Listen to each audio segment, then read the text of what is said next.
that they invented the margarita. And we have a margarita at this historic bar that has stood the test of time for 100 years. It's the bar where I'd like to think that Bob Dylan wrote Tom Thumb's Blues. For any Dylan fans, it begins in the streets of Waters. Right on. This proves Bob Dylan is timeless.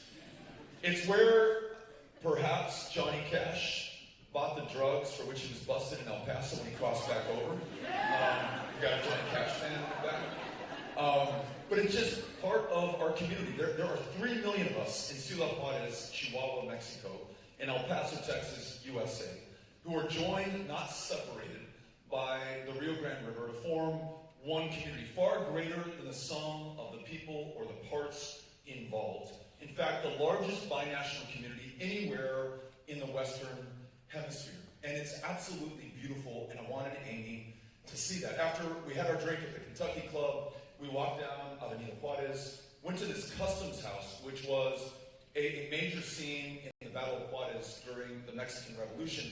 And there's a museum housed there that teaches you all the history you need to know about that. But importantly, in 1909, the first time the President of the United States and a President of Mexico ever met, they met in that customs house. And neither Taft nor Diaz needed a translator because they both spoke English and Spanish. So I dropped that knowledge on Amy, working my way in, right, trying to impress her. Then we walked down to this place called the Mission of Guadalupe, which has stood there for 330 years, founded by the Spanish when they first came to what we call today Ciudad Juarez, back then called Paso del Norte. And we just sat on a bench in this little placita in front of the mission. And we took in the people who were out on a Saturday night dancing or strolling or buying elote or just living life. And I could see through Amy's eyes her appreciation for our community. The fact that she might in fact be fallen in love with the place where I was raised, a place that far too many people don't know anything about unless they're from Ciudad Juarez or they're from El Paso, Texas. And that really was the beginning of something special, because on this day, 14 years ago, we got married. And this is our 14th anniversary. And so, Amy, if you're out there, I just want to wish her a happy anniversary and tell you from the most important decision and moment in my life how much my hometown means to me and why I'm so grateful that Amy and I get to raise Ulysses, who's 12 years old, and his sister Molly, who's 11, who had picture day today, and Amy sent me a picture of her getting ready for it, curling her hair, which I told Cynthia as a father really concerns me, that she's starting to do these things, and she's not just the little girl that I used to know, and she's really excited about being at school and not so excited about her dad dropping her off, or giving her a kiss in front of her friends, or rolling down the window and saying, "Molly, I love you!" And she just kind of hides her face. Their little brother Henry, who's 8 years old, just started 3rd grade at Mesita Elementary, the same school I went to, but importantly and differently than in my time there, where I may have had a Spanish class, a couple times a week. Or in my parents' generation, if they had spoken Spanish in the hallways, would have been disciplined. If they kept it up, suspended or expelled. His entire day is taught in Spanish and English, whether it's his math class or his social studies class. They're making the most of the fact that we live in both worlds, and it's really beautiful. El Paso also happens to be one of, if not the safest cities in the United States of America. And that is not despite, but because we're a city of immigrants and asylum seekers and refugees and the sons and daughters of immigrants and asylum seekers and refugees who were all called to come to this country. To come to this country and to do better for themselves and to do better for their kids. Just like Amy and I want to do better for ourselves and want to do better for our kids. But also because they were called to do better for us and by the very presence they have. You can measure it economically, you can measure it in the relative safety of El Paso, Texas, and you can just know it if you're from that community. It's a very magical and special place. And it was to that community that on August 3rd of this year, a killer from Allen, Texas, 600 miles away, was drawn. Now, he came to El Paso not by accident, but by design. He reflected a racism that is foundational and systemic and endemic in America today, every single day. In fact, since this country was founded on the 20th of August, 1619, the first time someone was brought here against their will from West Africa to, by forced labor as a slave, build the wealth and the success and the greatness of this country that neither they nor their descendants alive today are able to fully participate in. This is also a violent country. We lose more than 40,000 of our fellow Americans just through gun violence every single year. No other country comes anywhere close to this level of carnage. And yet both, to be honest with you, in a government of, by, and for the people, has been perfectly fine with the majority of us. Doesn't make it right, does not justify it.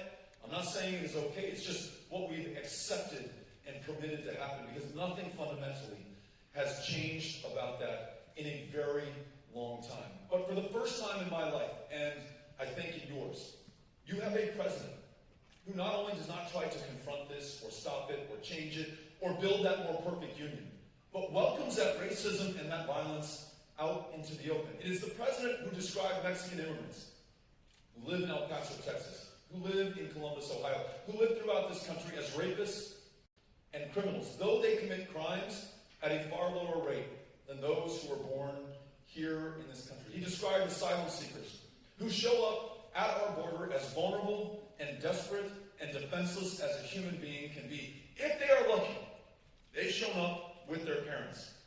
Far too often, they've shown up completely alone. Children my kids' ages, who just traveled 2,000 miles the length of Mexico from Guatemala and Honduras and El Salvador on foot or atop a train not inside, known as the Beast or La Bestia.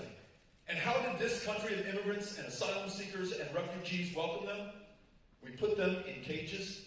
We deported their parents back to the very countries from which they fled. We lost the lives of 7 children in our custody and care just over the course of the last year.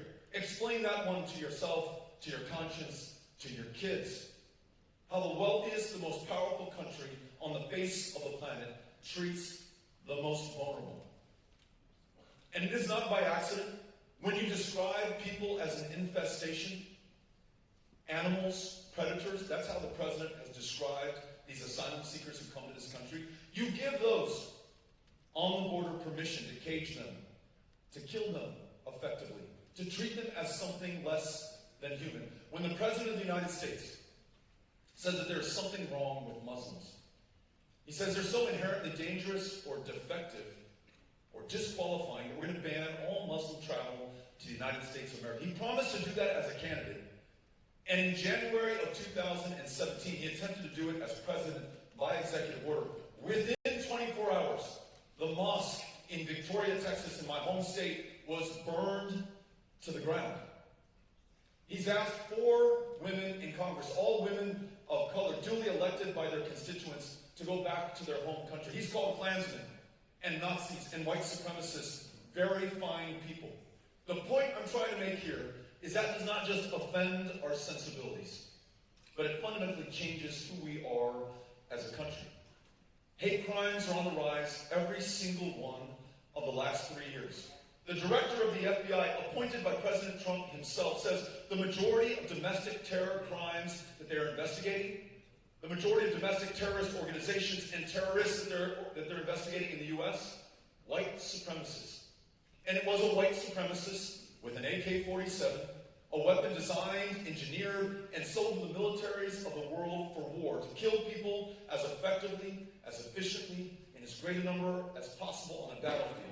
It was that AK-47, that hatred, and that invitation to violence that the president provided that drove him to El Paso, Texas, where under 3 minutes he killed 22 people, grievously injured dozens more.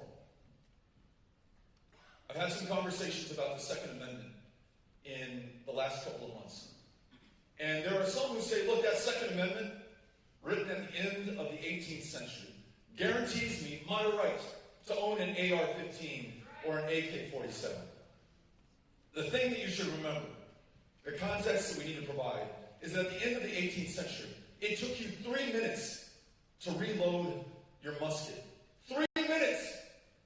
where 22 people were killed in a Walmart. In under 40 seconds, 10 people were killed in Dayton, Ohio, within 24 hours of that same attack in El Paso, Texas.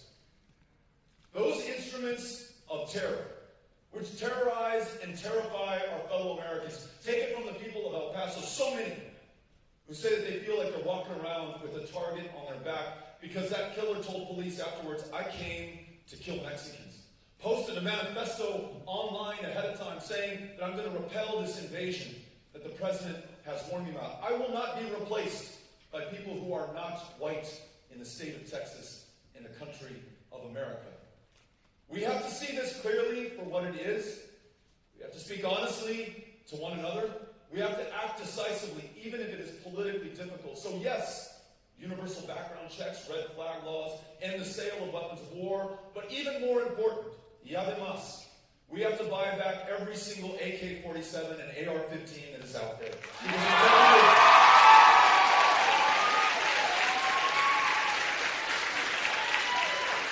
Until we do, we've turned our backs on those who need us the most. We have taught our children that the political consequences, our fortunes in the next election, our careers as politicians are more dear to us than are their lives.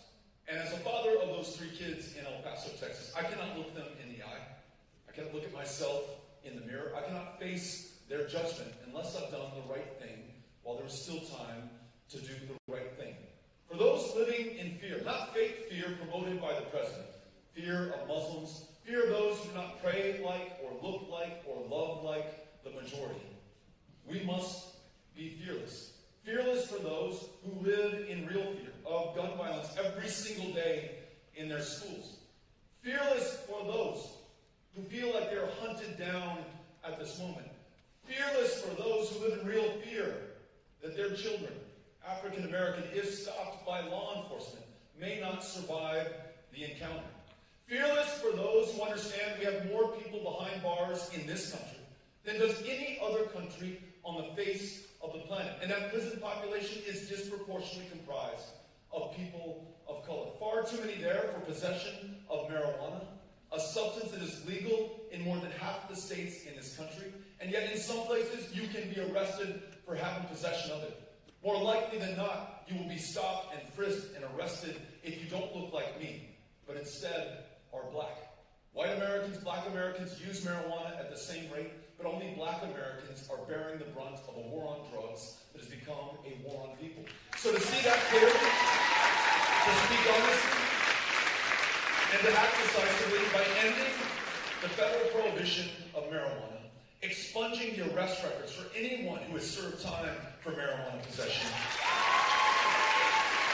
and in the growing cannabis industry in the United States of America, putting first in line those who have served time, making sure that they are granted the licenses to make a profit, selling what they were arrested for just years before. Not restorative justice, as a friend in Los Angeles who's working on this issue taught me, because what are we restoring to?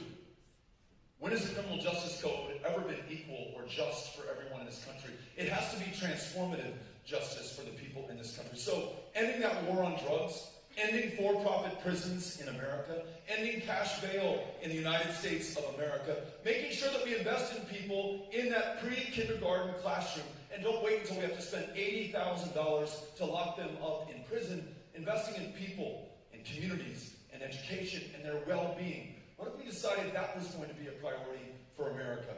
Fearlessly focusing on our fellow Americans first, not those who profit from a criminal justice enterprise that is the most unjust across this planet. What about those who live in fear as this planet continues to cook? If we surpass 1.5 degrees Celsius over pre-industrial revolution levels, the scientists, this is their term, we're screwed. The floods, the fires, the droughts that preceded those fires, the storms, 58 inches of rain dropped on Houston, Texas in 2017, followed up by an historic flood just this last week, 500-year floods in just the last 10 years, and that's only in one community. They should be good for 2,500 years. But they're not, because these storms are coming faster, they're more devastating, and they are more deadly, and they will pale in comparison, compared to what we will see down the road if we do not take action now. So fearlessly, freeing ourselves from a dependence on fossil fuels, embracing renewable wind and solar energy, and the high-paying, high-skill, high-wage, high-value jobs that come along with them, making sure that every single person in this country is doing their part. No half measures, no half steps, no half of America. Not just Democrats, not Republicans, not independents, but all of us doing what we can for ourselves and for the generations that follow, and making sure that the United States is once again the indispensable country, convening the other powers of the planet to make sure that they do their part as well. It's a tall order. It's going to take every single one of us. But if we accept that as our challenge, to find ourselves not by our fears, but instead by our ambitions and our aspirations, I'm confident that we can meet it. And here's why. And it also explains why I'm here to listen to and to be with young people. Any significant change that we have ever won in this country has been because of you. I think about the greatest generation fighting the last great existential threat that we faced, Nazi Germany, in the 1940s. And though Franklin Delano Roosevelt gets much of the credit for leading this country in its war effort, it's not Franklin Delano Roosevelt or anyone his same age that was storming those beaches in Normandy. It was 17 and 18 and 19-year-old Americans willing to sacrifice their lives, and many did, for all of us, the people who are alive right now, those who inherited their sacrifice and their service. I think about being in Greensboro, North Carolina last month and going into that Woolworths, which in February 1st of 1964, students from North Carolina A&T walked into, sat down at the lunch counter, and had the audacity to order a cup of coffee, and were refused because of the color of their skin, but undeterred showed up the next day and the following day, and every single day thereafter, building crowds of others who may inspire, and by July 25th of that year, integrating that lunch counter and setting off a chain of events through their inspiration and the fact that they had shocked the conscience of this country, to include the Children's Crusade in 1963 in Birmingham, Alabama. The first day of that, 1,200 kids, as young as my kids, younger than anyone here, arrested. 1,200 kids up against fire hoses that peeled bark off the trees and tore the clothes off of those kids. There's this iconic picture from that moment and that march. And it's 3 kids pinned up against a wall, against a fire hose. And the caption says something to the effect, they're fighting a fire that will never go out. It is to those young people, in Greensboro, in Birmingham, the Freedom Riders, the Edmund Pettus Bridge in Selma, to which we owe the credit of the Civil Rights Act of 1964 and the Voting Rights Act of 1965. Though Lyndon Baines Johnson, my fellow Texan, signed it into law, though you had the critical number of congressmen and senators vote for it, they were forced to do that by young people who made them do that. So when it comes to climate change, or racial justice in this country, or ending the war on drugs, or ending the epidemic of gun violence, or rewriting our immigration laws in our own image to look like this community, to look like El Paso, to look like America, the challenge, the opportunity, the responsibility is yours. No pressure. But there is no other way that this is going to happen. When I'm asked by people, why are you optimistic? Why do you have any hope? Why do you think we can do this if we haven't moved the needle on any of these issues over the last 30 or 40 years? I tell them, it's because I don't have to come here and ask you to register to vote or make sure that you exercise your right to vote. You are already there. I don't have to tell you what the issues are. You're leading on the issues. You're telling me. And if we don't take this opportunity, those of us in positions of public trust and power, to do all that we can with what we have, where we are at this moment, then you're going to force us to get out of the way, and you're going to do it yourself. So I came here today to introduce myself, to thank you for your courage, having the courage of your convictions and acting on them, and to listen listening and to see if we cannot work together to make sure that we can save this country and frankly save this planet while we still have time. Thank you all for coming out here today. Very grateful to be with you. Looking forward to what you have to say. Gracias. All right. Cynthia in the red shirt has got a microphone. If you raise your hand, we'll try to bring it to you. So, can everybody hear me? Good? Okay. So, a lot of candidates speak on education reform in a kind of broad sense. I'm an art education major here, and I'm also an independent artist, so this is like really near and dear to my heart, so I'm sorry if I start crying. But my question is one that I've never heard any candidate speak on, and that's specifically like arts in schools.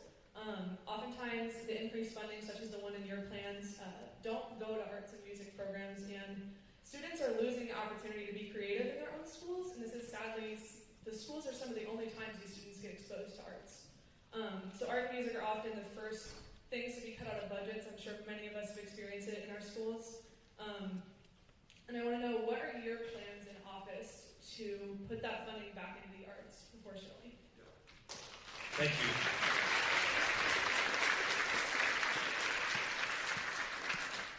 It's a great question.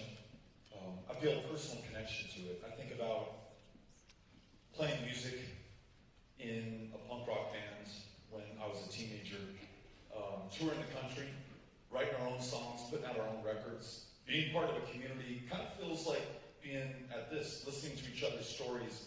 There was something transcendent about that. It opened up new worlds to me that I didn't know existed before. It was also communicating with people in a way that almost defies description. The friends with whom I was in the band, the people who would listen to us or put up with what we were playing, the folks that I got to listen to along the way. One of the reasons we named our firstborn Ulysses is because we didn't have the guts to name him Odysseus. Reading the Odyssey in high school, making those connections, reading those stories, the arts forever changed me. I hope for the better. We were in Midland 2 years ago, and we were having a conversation just like this one, and someone stepped up. They were a professor at the University of Texas Permian Basin, and they talked about an NEA grant that they were awarded. It was just $10,000, and that grant afforded them the opportunity to go teach art classes in school districts throughout West Texas that were too poor to afford an art teacher. So one day a week, that school district would get this person for $10,000 a year, traveling to all these districts, opening up those windows and those worlds and those opportunities to children who would never otherwise have the opportunity.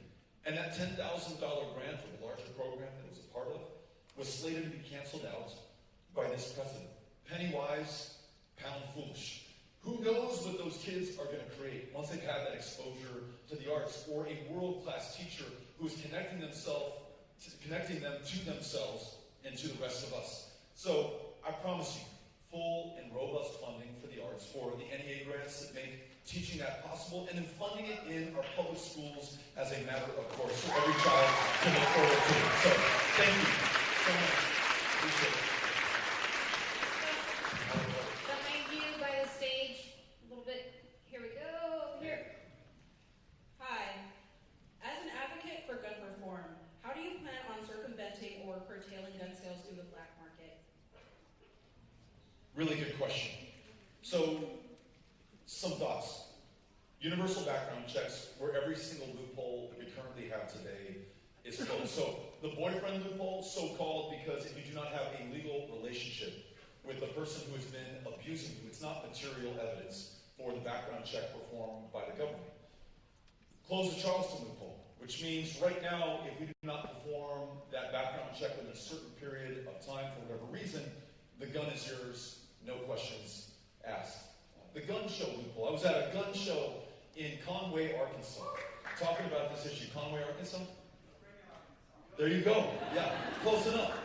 And was asking someone this same question that you posed to me, and he said, you know what, I shouldn't be here. He said, I should not be able to sell at this gun show. If you're 18 years old and you have a pulse, I sell you the firearm. I was in Chicago yesterday, and very often, those who are opposed to gun sense legislation say, hey, Beto, you talk a big game on this, and you say it's going to help, but Chicago, a lot of gun violence there. But you just gave us the answer in your question. When you have a black market or you're able to buy that firearm in Indiana or Ohio or Texas and then traffic it to Chicago, then we have not meaningfully addressed the issue by just working on ordinances and legislation in one city or one state. This has to be nationwide. So if we, in addition to what I just described, have mandatory licensing for every single person who owns a firearm, a mandatory gun registry for every firearm that is out there, and then have a serial number stamped on every round, all ammunition in the United States of America, we're going to be able to trace these guns, hold people accountable, and ensure there is justice. Y por último, if we do this, if we lift the immunity that gun manufacturers have purchased for themselves through the NRA and their lobbyists and the complicity of members of Congress, and hold them accountable for the death and carnage that we see, we're going to get far more responsible behavior out of them. And we're not going to see the kind of mass gun sales, untracked, unlicensed, unregistered, that are leading to so much of the gun violence that we have in America today. Thank you for asking the question. Really appreciate it. To your right. Thank you, Congressman. So in 2007, my mother was diagnosed with breast cancer. She was a single mother at the time and had very low income to support herself and had to focus her energy on chemotherapy. Luckily, she did beat it, but it did end up bankrupting her. What would a work presidency look like to prevent that from happening to our family? Thank you. Thank you. Thanks for sharing your story and your mom's story. What you just said is so important to not just our understanding of the challenge, but creating the motivation to do something about it. When we just hear the numbers, millions uninsured in the United States, spending more than any other country on healthcare but not having the best results, I don't know how compelling that is. But when I meet you and you tell me about your mom and the impact it's had on your life, I'm moved. When I listen to somebody who has diabetes, is 27 years old, but is unable to afford insulin, is going to be dead before the age of 40. They know that because the one time they've seen a doctor, that doctor told them that. Or you listen to folks whose parents or children or brothers and sisters are getting arrested on purpose because the only way to treat their schizophrenia or bipolar disorder or clinical depression is to literally get arrested. In Texas, the largest inpatient provider of mental health care services is the county jail in Houston. State of 28 million, this is how we treat one another. So you and I have established the moral imperative to do something, right? But you ask, what's the path? So we're proposing universal, guaranteed, high-quality health care, which means primary health care, prescription health care, mental health care. It also means every woman making her own decisions about her own body and having access to the care that makes that happen. And we achieve it by ensuring that the millions of our fellow Americans who have no health care whatsoever today are immediately enrolled in Medicare.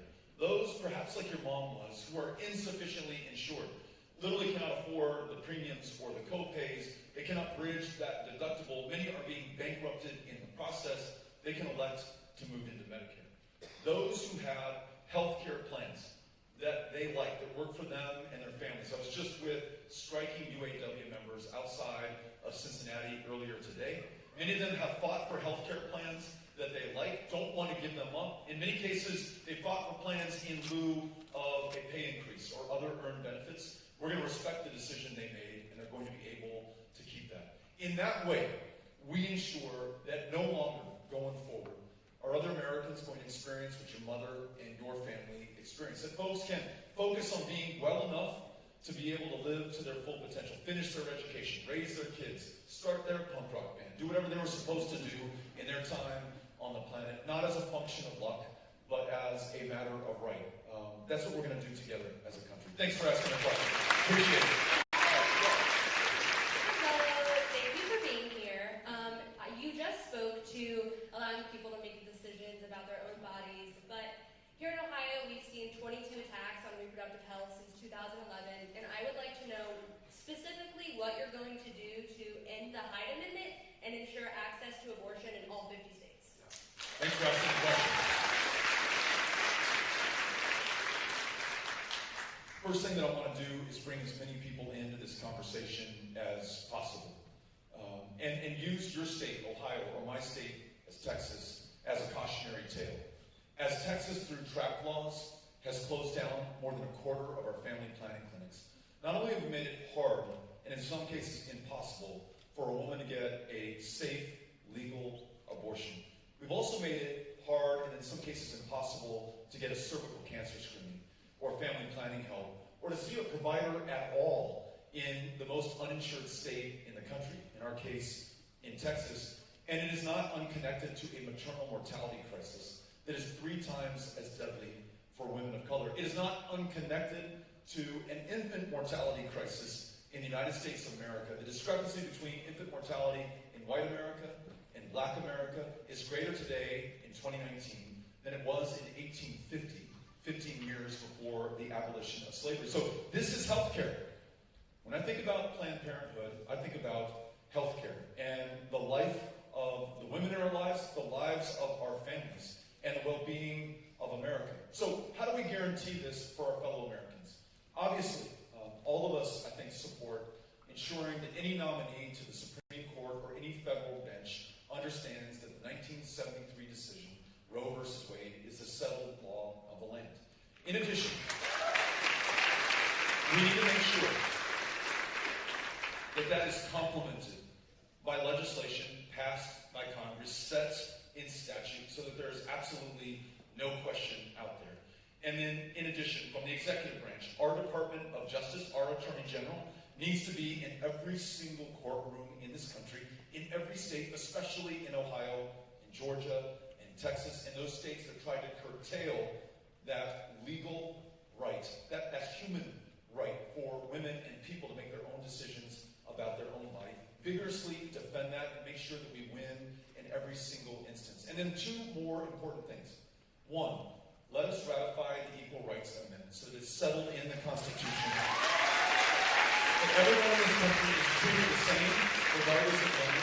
And 2, let's get behind women who are running for office at every single level of government. And so then, we're going to have the laws that we need to protect everybody. So thank you very much for the question.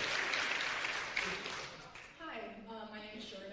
I first wanted to wish you a happy early birthday.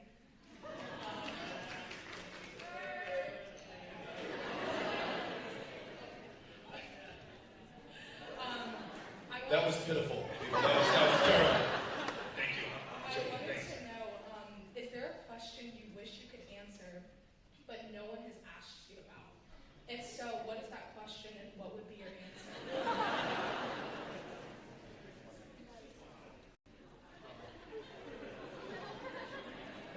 If it's just any question, I'll make sure we get to folks. I'll make sure we get to folks. I would love to talk about music and rock and roll and being in bands and going to punk rock shows, changing my life. I was such a weirdo growing up. I did not fit in high school. I didn't connect with what was coming through the airwaves and being broadcast out of my radio. I just, in Brian Wilson's words, didn't know if I was born for these times. And breaking out of that and going to a punk rock show where everyone was my age or younger, writing their own songs, singing the stories of their lives was just beautiful. So that was important. And then just, I won't belabor this point, but we talk about climate is so important, about immigration, about gun violence, about the systemic racism that defines life in America. There may be some veterans here. There may be others who are contemplating service in the armed forces of the United States of America. I'm so rarely asked about how we do right by those who put their lives on the line for this country. We lose more than 22 veterans every day by their own hand who kill themselves in this country. The vast majority have been unable or unwilling to go to a VA where they can see a psychiatrist or psychologist or provider who could literally save their lives. There are more than 40,000 unfilled positions at the VA today. So prioritizing that, spending what is necessary, doing whatever it takes to connect veterans with the care that they've earned, that they deserve, is job number one. Job number two is ending the wars that we're in right now that produce these veterans that we're unwilling to pay for, and making sure that we stop going to war everywhere around the world to settle our foreign policy. That's something I wish more people would talk about. Thank you for asking. Hello, Congressman O'Rourke. I'm a first year Andrew Pierce. I think I speak for all college students when we say that college debt and student loan debt is one of our most pressing issues of our time and of our generation. I always want to ask you, personally, with over 1.5 trillion in the country right now, what is your plan to, one, eliminate that, but also make sure that all people have access to education, regardless of your zip code? Yeah. Thank you, Andrew. Perhaps, like many of you here, when I went to college, took out student loans, worked study jobs, didn't realize what I had signed up for until I graduated from college and that first note became due. Right now, those graduating from college are seeing the highest levels of student debt burden that we've ever seen as a country. It amounts to 1.5 trillion. It's a very different situation than the one I graduated into in 1995.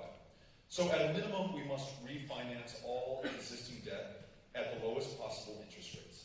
But maximally, we must radically redesign the public service debt forgiveness program so that if you commit to public service in a public school classroom, if you commit to working one of those 40,000 open jobs at the VA, if you commit to any level of government, local, county, state, federal, or otherwise, if you're going to serve your fellow woman and man in this country, then we will wipe clean and clear your student loan debt. We won't do it after 10 years, which is the current rule. After you jump through every hoop, made 10 years of on-time payments. Those who can afford 10 years of on-time payment probably don't need their student debt wiped clean. So we're going to wipe it clean year one.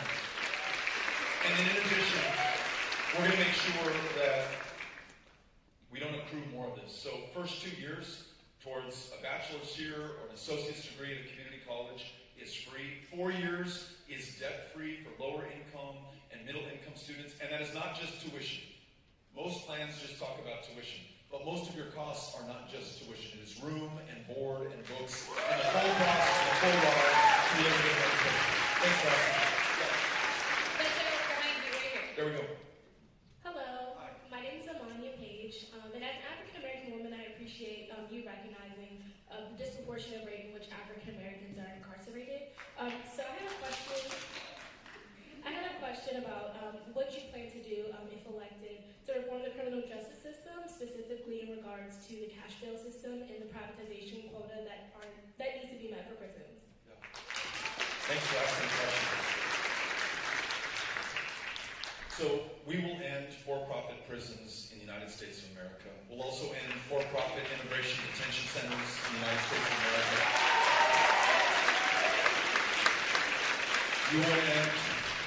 We will end cash bail in America. Some people can afford to bond out.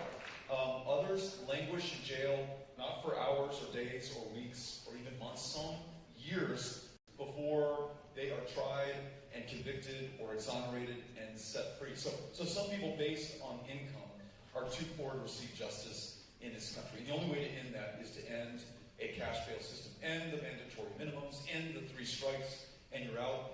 You begin to dismantle this, and you begin to dismantle the largest prison population on the face of the planet. But to the spirit of your question, if you fail to acknowledge the racist dynamic that underpins our criminal justice system, I mentioned the war on drugs that has really only been waged against some communities, some people in America.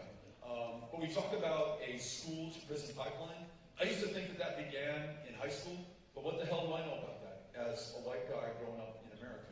It begins in kindergarten, when the child is 4 or 5 years old. You saw the 6-year-old girl who was arrested and cuffed for throwing a tantrum. Unfortunately, that is not the exception.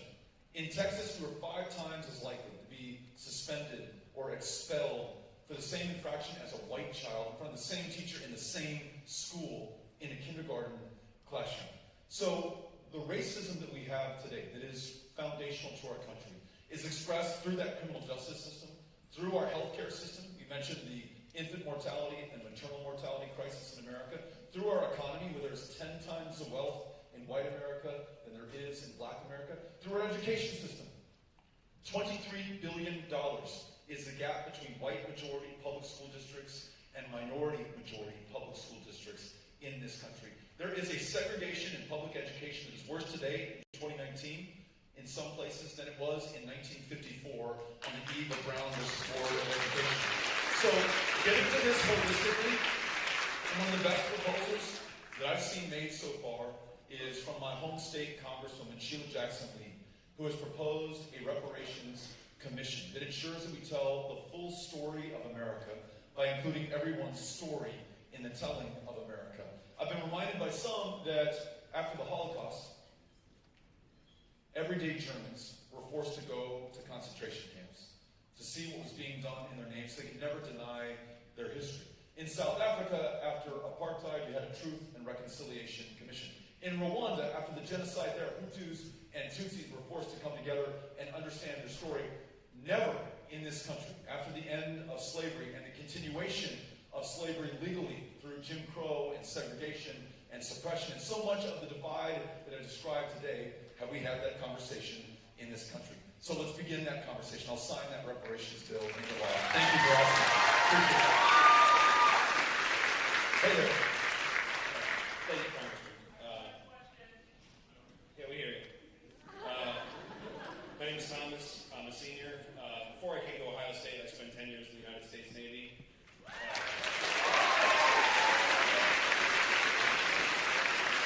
So, unlike a lot of my fellow veterans, I'm pretty liberal. I'm also homosexual. I served under Don't Ask, Don't Tell.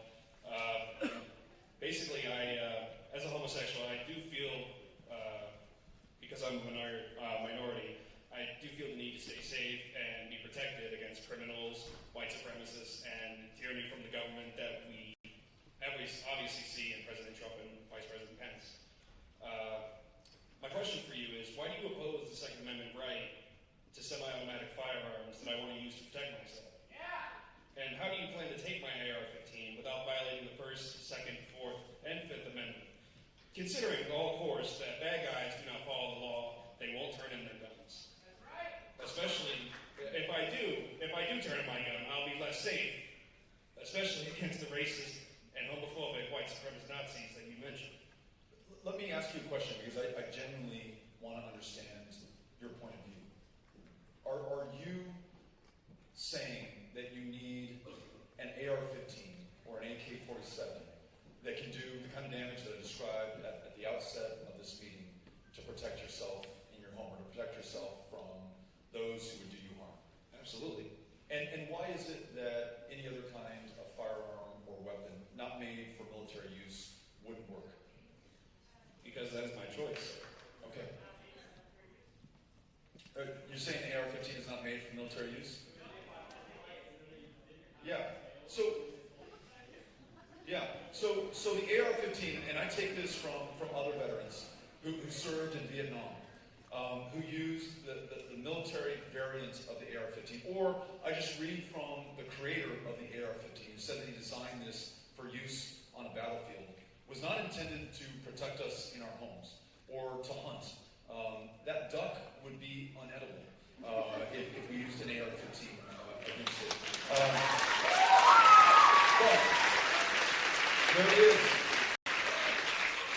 But there is an intellectually honest current in American thought that says that Second Amendment was written for us to be able to bear arms against our government or a tyranny that we may oppose. My reading of the Constitution, the Second Amendment, and U.S. history is that issue was decided in a courthouse called Appomattox in Virginia at the end of the Civil War. And no longer can we expect that we can arm ourselves sufficient to overtake our government. A government that spends $750 billion a year to arm itself. So no AR-15, no AK-47 is going to be sufficient. So you asked another important question. If we're able to pass a mandatory buyback for these weapons of war, how would we enforce it? I mean, I think just like any other law, I would expect our fellow Americans, AR-15 owners and non-AR-15 owners alike, to comply with the law. If anyone was flagrantly violating the law, then we would have to make sure that there were consequences in the criminal code for them. But I'll tell you what, so many owners of AK-47s and AR-15s, including Republicans who would never vote for me otherwise, have come up to me and said, I don't need this to hunt, I don't need it for self-defense, I understand that this weapon is part of the problem. And in the same way that we would never allow someone to have a bazooka or drive a tank down the street because you just don't need it in civilian life in America. You don't need AR-15s. Appreciate the question. Thank you.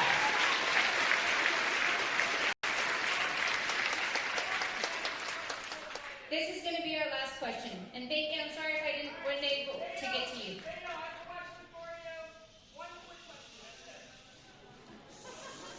Okay, hi, I'm Donna, and as an immigrant myself, immigration is a very important topic to me, and I could never imagine if I had came to America at a different time what would have happened to me. So what is the plan to aid the immigrants currently in cages, and a plan that will be immediate, along with what we can do to aid the immigrants with the stigma around them? Thank you, John.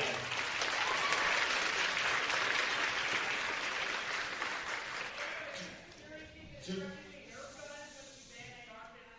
shut up. So, all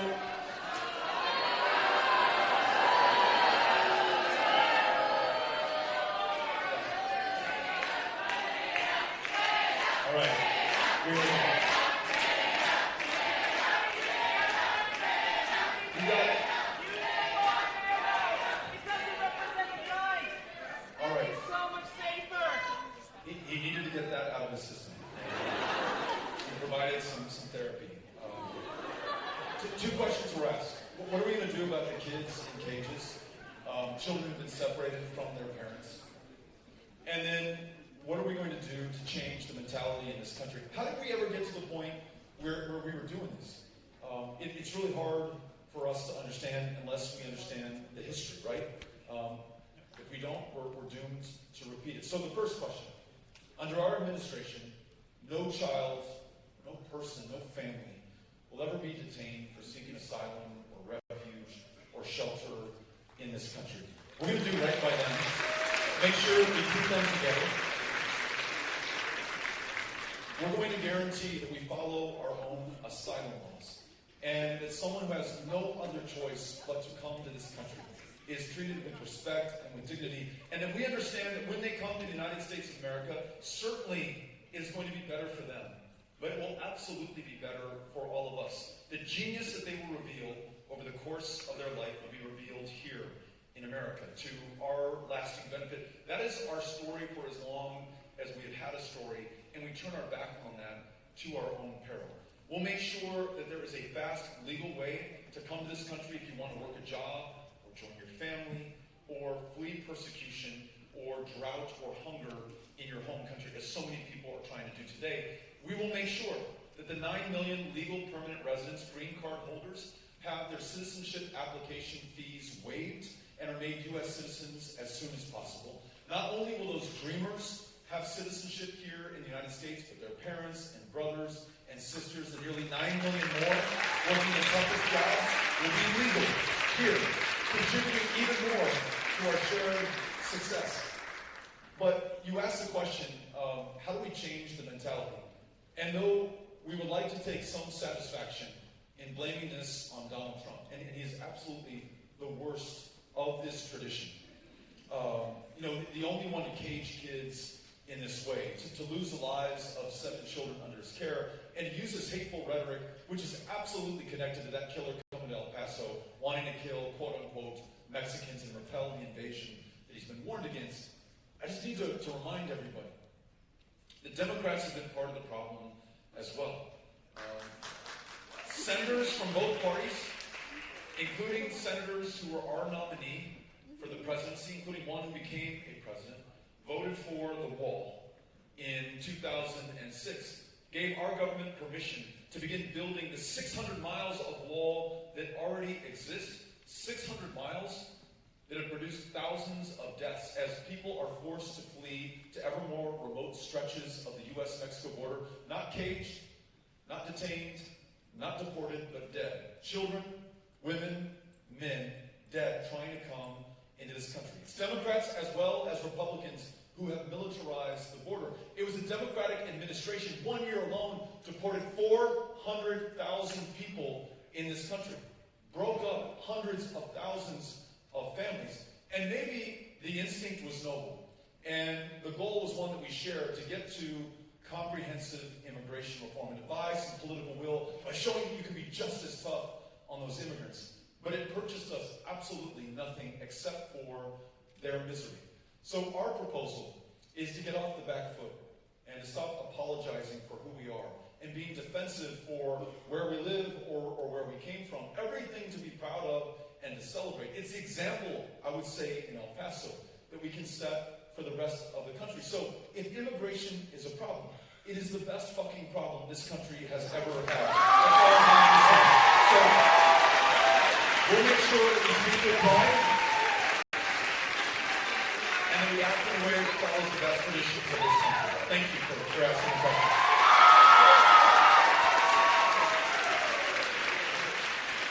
Okay, les agradezco. I want to say thank you to everyone who helped to put this together, especially everyone who volunteered, everyone who asked a question, even those who were yelling their questions as they were leaving the hall here today. All of us, human beings, Americans first before we're anything else. That's the way that we got to treat one another. That's the way we're running this campaign. Thank you all for being here today.